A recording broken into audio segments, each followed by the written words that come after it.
Le body horror raconte comment les expériences ratées, les infections purulentes, les grossesses malvenues et autres possessions extraterrestres transforment le corps humain en champ de bataille. Voici 10 essentiels à découvrir en un tour rapide au chaos. Chromosome 3 de David Cronenberg. On pourrait citer toute la filmo de Cronenberg que vous auriez compris.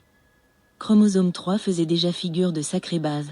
The Brood a vraiment été la fusée qui va faire décoller le Canadien charnel. Avec cette catharsis d'un divorce douloureux et désengage des groupuscules New Age pullulants à l'époque, il en tire ce drame étouffant hanté par des enfants monstres en doudoune. Une matérialisation de tous les maux d'une maman zinzin. L'horreur de l'esprit se matérialise dans la chair, les Cronenbergeries ne faisaient que commencer. Au-delà du réel de Ken Russell, l'histoire d'un homme devenu feu d'artifice. Pour une première salve aux États-Unis, l'anglais fou frappait fort. Réussir à adapter un roman de SF au relent métaphysique tout en conservant ses excentricités hallucinogènes. Le résultat, forcément hybride, donne l'occasion au maître Dick Smith de travailler comme jamais l'épiderme d'un tout jeune William Hurt, redevenant poussière, régressant à l'état simiesque. Ou se changeant en chewing-gum humain avant de se pulvériser dans le cosmos. Étourdissant et bizarrement romantique, c'est normal, c'est Ken. The Thing de John Carpenter. Bien entendu que Alien était déjà du body horror en soi. La peur de l'hôte étranger se baladant dans vos tripes, l'accouchement non consenti, est mortel. Hanté par le spectre du sida, The Thing frappe probablement encore plus fort, avec un extraterrestre malmenant la chair à sa guise et fuyant dès lors que son enveloppe devient indésirable. Dans le blanc trompeur de l'Antarctique, Carpenter explose violemment les corps et donne vie à l'indicible de Lovecraft. Glooby Boulga de loup, ventre armé de dents, visage tentaculaire, tête arachnéenne.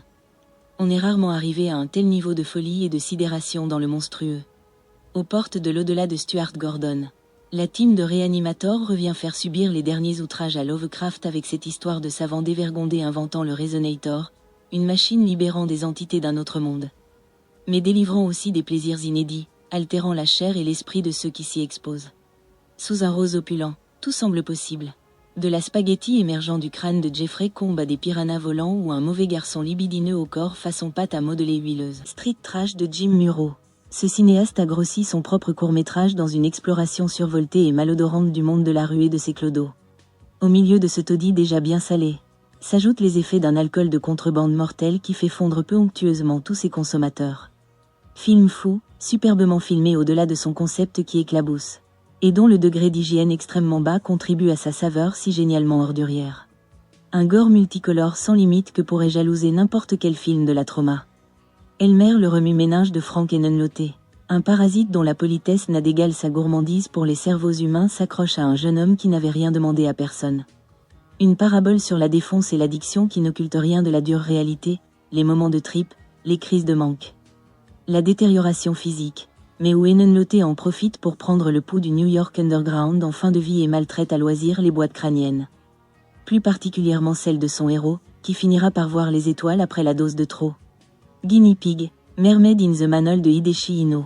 Déjà à l'origine du second volet de la saga Guinea Pig, Hideshi Inno reprendra la caméra pour cette variation du mythe de la sirène.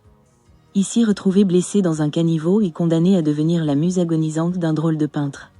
Dans sa lente déliquescence, la créature suinte et se recouvre de verre et de pustules prêtes à éclater.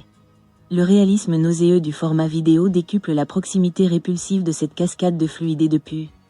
Dans ce qui constitue l'opus le film le plus désespéré de la saga Guinea Pig, qu'on a connu généralement plus porté sur la torture. Tetsuo de Shinya Tsukamoto, c'était le croisement d'un Eraserhead, des mutations d'un Vidéodrome, de la fièvre d'un manga et de la rage d'une époque. Le Goldorak des poubelles, en une heure tassée, Tsukamoto donne l'impression de nous rouler dessus avec un train lancé à vive allure, tout en nous laissant le goût de l'aluminium croquant dans la bouche. De la première à la dernière séquence, le Tokyo Heat Foo réussit à rendre palpable le fer qui grignote la peau d'un homme d'affaires grimaçant, entraînant dans sa chute sa compagne. Moi, Zombie, chronique de la douleur de Andrew Parkinson. Avec 3 ronds en poche, un réalisateur british filme une transformation en mort-vivant comme on filmait autrefois celle des loups-garous. C'est-à-dire comme une malédiction irréversible et douloureuse, ici entrevue dans un réalisme mi-crapoteux, mi-poétique, évoquant irrémédiablement l'enfer des victimes du sida de l'époque.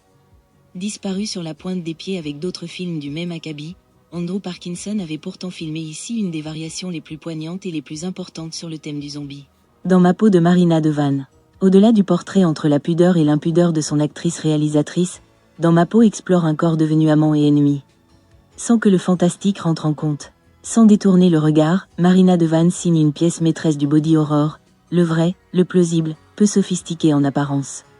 Mais d'une puissance à vrai dire peu égalée.